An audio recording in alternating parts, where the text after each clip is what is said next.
మీరు ప్రెగ్నెంట్ అయ్యారా లేదా తొందరలో ప్రెగ్నెన్సీ ప్లాన్ చేసుకుందాం అనుకుంటున్నారా? అటువంటి సందర్భంలో ఎటువంటి మెడిసిన్స్ పుట్టబోయే బిడ్డకు హాని కలిగించవచ్చు అనేది తెలుసుకోవడం ఇంపార్టెంట్.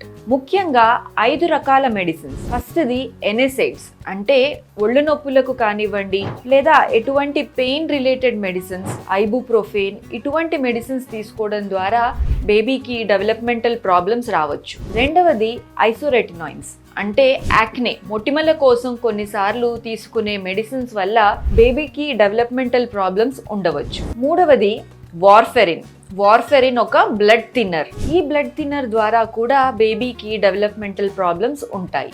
నాలుగవది కొన్ని యాంటీబయాటిక్స్, ముఖ్యంగా టెట్రాసైక్లిన్ లాంటి యాంటీబయాటిక్స్ మీద మీరు ఉన్నట్టయితే పుట్టబోయే బిడ్డకి ఎముకల్లోనూ అట్లాగే టీత్ డిస్కలరేషన్ అవ్వచ్చు. ఫిఫ్త్ది యాంటీడిప్రెసెంట్స్, కొన్ని రకాల antidepressants are mood changing medicines, ముఖ్యంగా SSRI లాంటి మెడిసిన్స్ తీసుకున్నప్పుడు ఈ మెడిసిన్స్ బేబీ వరకు వెళ్ళి బేబీకి హాని కలిగించవచ్చు.